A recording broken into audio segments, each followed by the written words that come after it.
Hello, builders. We would love to welcome you to this episode of the Build Your Success podcast. Here at the Build Your Success podcast, we like to build you so you can build others. We do that through our coaching and training and our workshop events, but we also do that with special guests we bring to you via this podcast, the Build Your Success podcast. I'm grateful today to have Oscar Trimboli. Oscar is on a quest to create 100 million deep listeners. He is an author, he is the host of Apple award-winning podcast Deep Listening. We know how important listening is. That's going to be a lot of what we talk about today. And he's a sought-after keynote speaker. He's passionate about using the gift of listening to bring positive change in homes, workplaces, and cultures worldwide. Welcome to the podcast today, Oscar. G'day, Brian. Really looking forward to listening to your questions. That is wonderful. You know, you and I share this as a passion. I do a workshop called Hear and Be Heard as part of my training. And I know listening is just so important and valuable as a leadership skill and just overall in life to become better and just recognize and respect others is what it really boils down to. Yeah, I think one thing great listeners know that people who don't listen well don't know is a great listener can change the way a speaker communicates. And if you're in conversations where people ramble, go around in circles, that half of that is got to do with the way you're listening. Great listeners change the way the speaker communicates. That is great. And for the listeners, you'll hear that Oscar, he's from another part of the world. So here I am in the southern United States. Oscar, tell the listeners where you're from. I'm from the other south of the equator in Sydney in Australia. And I've lived, was born here and spent a lot of time traveling to the west coast of the United States for many different careers in the software and telecommunications industry. So spent a lot of July conferences in Florida, in Hotlanta, and one year we were lucky enough to go to Denver, and it wasn't as humid as it was in the south where you're from. Well, Oscar, we would welcome you back to Florida more in the September, October, March months. Those are a lot better months than July for you. But let's dive into, now that we know a little bit about you, let's dive into the podcast now. What we're going to ask you our signature question. What does leadership and being a leader mean to Oscar Trimboli? Yeah, I think managers get work done when they're around, and leaders inspire people to deliver great results when the leader is not present. And I learned this firsthand growing up with my dad on a construction site. From the age of 8, I was doing lunch orders for the builders. My dad was a concreter, and he would often say to me, there are two types of bricklayers, Oscar. There's the bricklayers that lead the crew, and when the foreman goes away, the work continues. And there are others that the minute the foreman leaves, the work stops. And to me, that was a really early insight into the difference between managing and leading. Leaders inspire people to do things when they're not around because they've got a reason to. Oh, I love that. I love that they inspire people to do things when they're not around. As you know, I came from the construction industry, 28 years in industrial construction. One of the things that I did was I'd show up to a job site unannounced, and I'd love to see that people didn't flee or scatter when I showed up. They just continued doing what they were doing. But when you see people start to scatter, you realize, okay, they weren't busy when I got here. They're trying to get busy now. But appreciate that. And so doing something when people aren't around is a great way to show leadership. And now let's talk about your specialty, this listening. You know, one of the things you have that is a great question, what is not listening in the workplace? How does that impact workplaces? Yeah, I think when listening is not present, costs are higher, quality is lower. You probably don't deliver to spec. You probably don't deliver on time. Or worse still, you do deliver on time, you do deliver to budget, but you don't deliver to spec because you really didn't spend enough time talking to all the stakeholders there. And then the biggest cost of all is when great staff leave the organization before they want to or before you expect them to leave. And the cost of recruiting and retraining and getting new folks into your organization is a cost a lot of people don't take into account.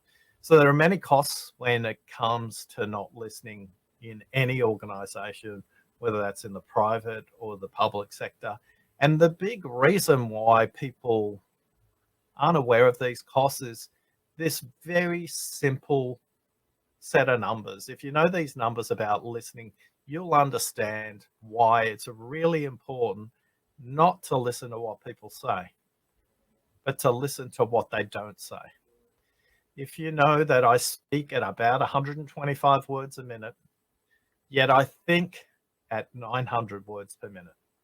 So that means the very first thing that I say, it's about 14% of what I think. Now, Brian, you're probably smarter than me and got many more life experiences than me.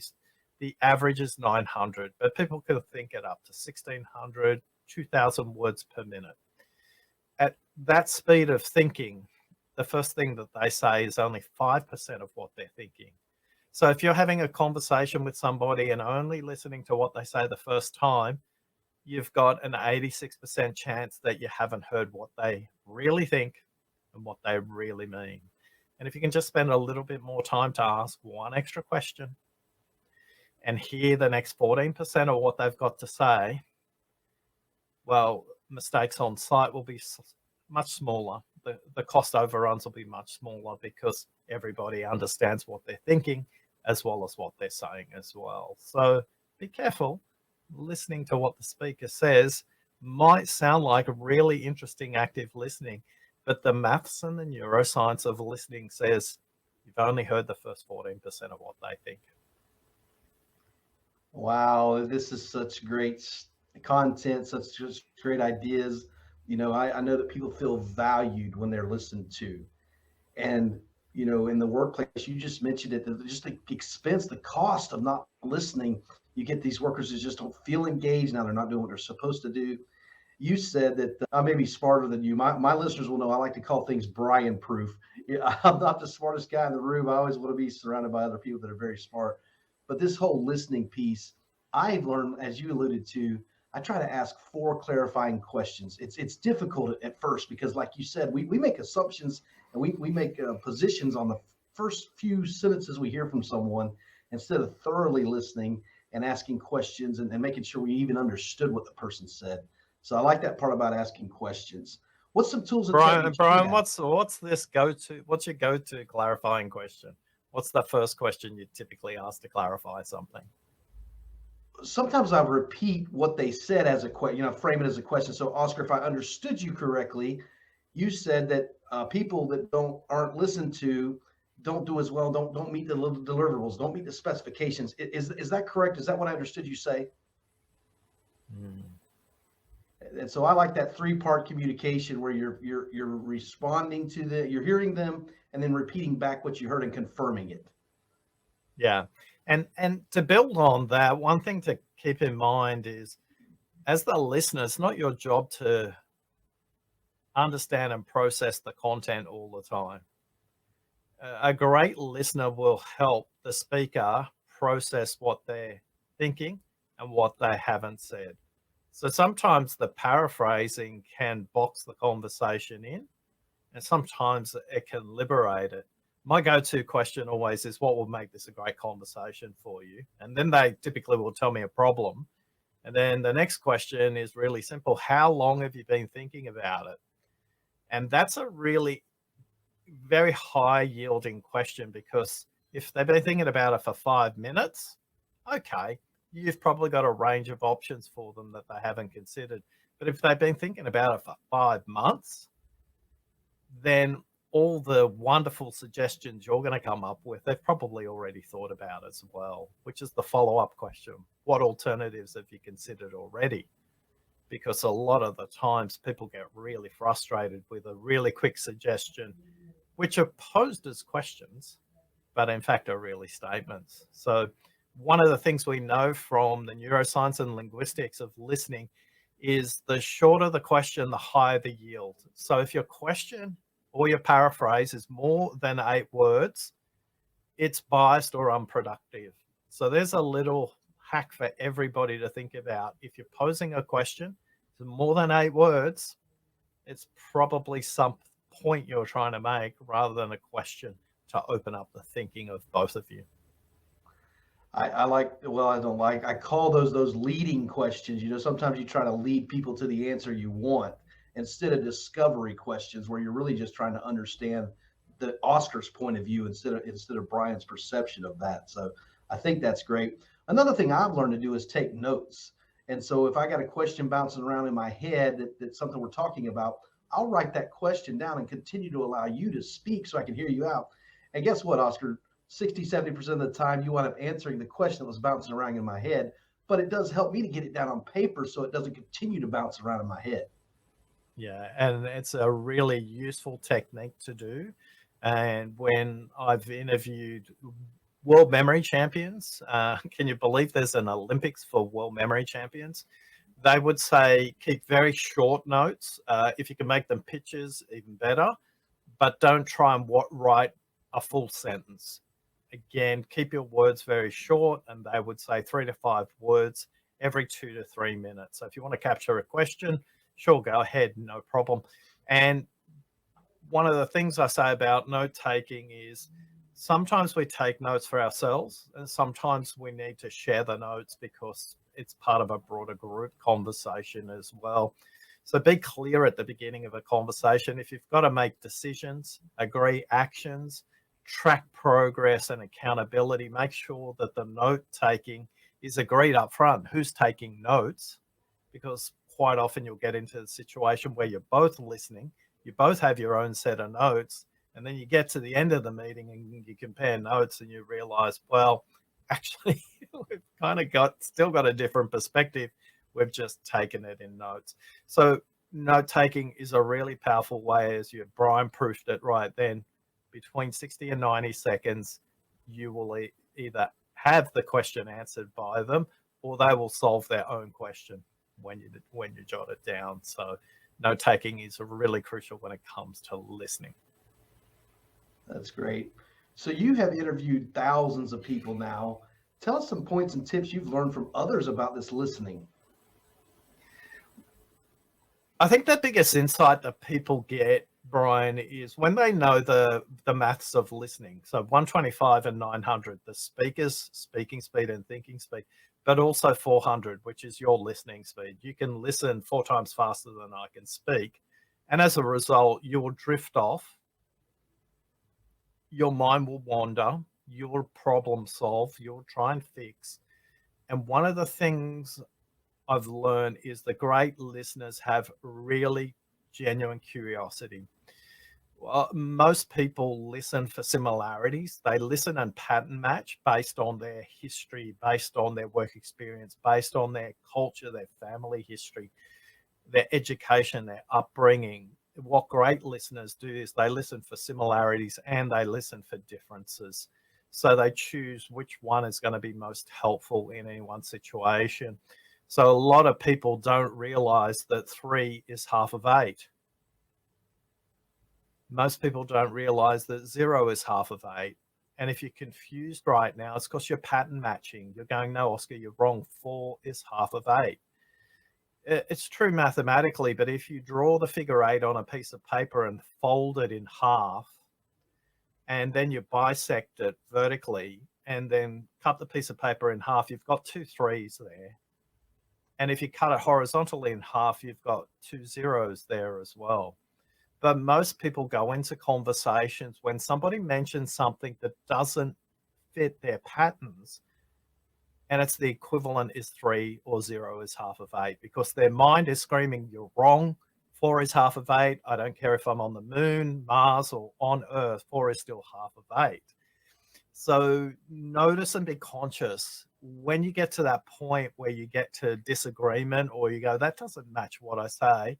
That's a signal to your mind to go, right now, you're listening for similarities. You're not listening for differences. So when we've interviewed high court judges and hostage negotiators and deaf interpreters and deaf musicians and blind echolocators who teach other people how to ride bikes completely blind, all they have in common is a really innate ability to have an open mind to look, just because that person said something that doesn't match my data, my evidence, my history, doesn't mean it's wrong. Just be curious about that. About 4 years ago, I was talking to somebody in Chicago, and they said, we've got a really grumpy uncle. Every Thanksgiving dinner starts exactly the same. Everybody's calm, everybody's relaxed, but the grumpy uncle starts off by the end of the main course and completely disrupts the discussion with his political point of view that has been going on about for decades. Oscar, how should we listen to him? Because we all have different opinions. And I simply said, ask Grumpy Uncle, when did he first form this opinion? And they were shocked. For the first time, that Thanksgiving dinner had a very different texture to it. They asked the Grumpy Uncle, when did you first form this opinion? And he said, look, when he came back from Vietnam, the country, his neighborhood, they all ignored his service. Nobody paid attention to him. Nobody cared. And this is the first time anybody's ever asked me this question. And for the rest of Thanksgiving dinner, the entire family was spellbound by the stories he told of his courage, his determination from his time at Vietnam that he never had the opportunity to tell anybody. Now, I've stayed in touch with those people, and that Thanksgiving dinner has only got better and better. So how many grumpy uncles do you have in your life where you haven't taken the time to understand when did they first form that opinion rather than disagreeing with it in the first instance? Because listening is the willingness to have your mind changed. It's not having your mind changed. It's the willingness, the openness, and the curiosity to go, I wonder what's different about what they say, and I wonder what I can learn from that. I can see that's got your mind ticking, Brian.